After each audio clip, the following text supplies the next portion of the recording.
は、さやです。この2月に岡山県の瀬戸内海の海の町に私の理想とする農園を作ってみたいなと思って移住してきました。今いるのが借りてる畑なんですけど、ここ含めて全部で2単くらい借りていて、環境に負担をかけない農法で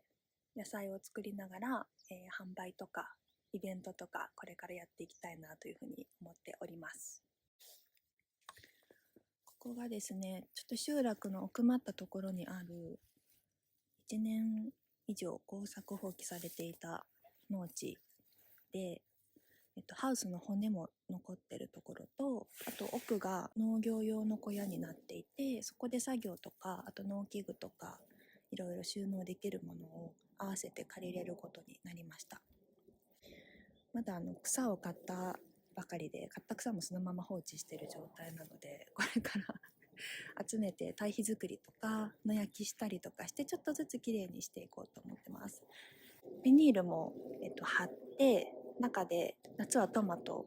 冬はレタスとかサラダバッグを作りたいなというふうに思っております。ここ畑缶も整備されてて水も出るし、めちゃくちゃ条件としてはいいです。あと獣害対策用のイノシシよけロープもちょっと見にくいけど張り巡らされて白い線ですね。で電流も流れてるので本当に初期準備としてはもうほぼしなくてよくてすごいありがたい条件のところ借りれたなと思ってます。奥は海が若干見えます。具体的にどういう農法でやっていきたいかっていうのが、不耕起栽培っていう耕さない農法でやっていきたいなというふうに思ってます。私ちょうどコロナの期間ぐらいに岡山市内で3年ぐらい畑をやっていて、家族と自分が食べる分をっていうことで、その時は自然農っていう奈良の川口義和さんという方が提唱された耕さない環境に優しい農法っていうのを実践してやってたんですけど、今年からはちょっと方向性を変えて、アメリカとかヨーロッパで今すごい急速に広まりつつあるノーディグメソッド、ノーティルメソッド、いろんな名前があるんですけど、リジェネラティブアグリカルチャーとか、耕さないでかつ土壌環境、地球環境に優しい農業でしっかり人々に食べてもらえる作物を生産できるっていうような農法があるので、それをやっていきたいなというふうに思ってます。なんでこの地域に移住してきたかっていうのが、私岡山市内で3年ぐらい畑をやってたんですけど、なんかそこを離れることになって、畑はずっと続けたかったので、自給農っていうことで自分と家族が食べれるぐらいの小さな農地で構わないから自分の畑を探していたんですけど、岡山市内でなかなかご縁があるところがなくって、でそんな時に夏ぐらいに今このエリアで遊びに来た時に、もうこの土地にすごい一目惚れしたというか、めちゃめちゃ気がいいんですよ、この辺って。なんかほんといるだけで気持ちがいい場所で、もうなんかここで畑したいって思って、このエリアで畑をするっていうのを先に決めて、このエリアの市役所の方とか知り合いの方とかに片っ端から連絡したりとか、農地マップを片手に耕作放棄地をドライブしまくって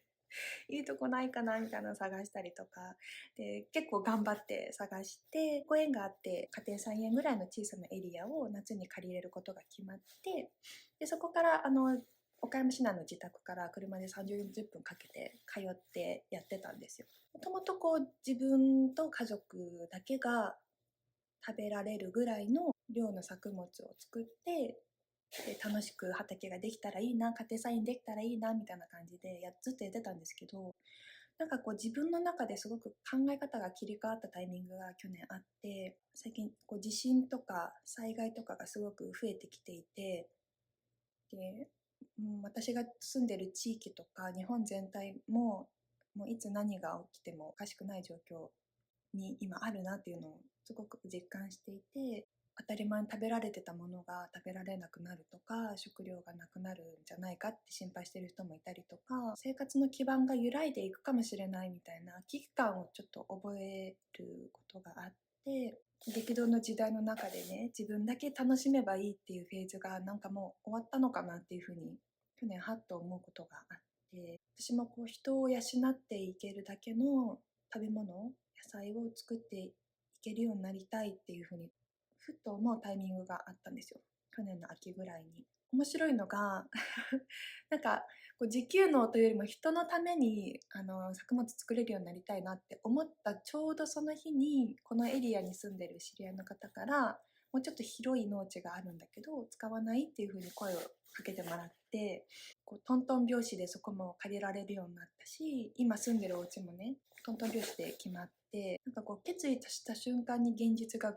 ガラッと動いたなっていう実感があるんですけど、なんかありがたいなと思いつつも、こう自分だけじゃなくて人のためにやっていくっていうことをもうちょっと頑張っていこうかなっていうふうにこれからは思ってます。で、現状100%農業でやっていくっていうのはちょっと現実的ではないので、フルリモートで今会社で働きながら週末農家とか兼業農家っていう形を目指してやっていきたいなというふうに思ってます。でその過程を YouTube に残して、同じようにこう畑やってみたいんだよねみたいな人のきっかけとか、私が経験したことのシェアとかをもとに足がかりになってもらえたらいいなと思って YouTube もやっていこうと思ってます。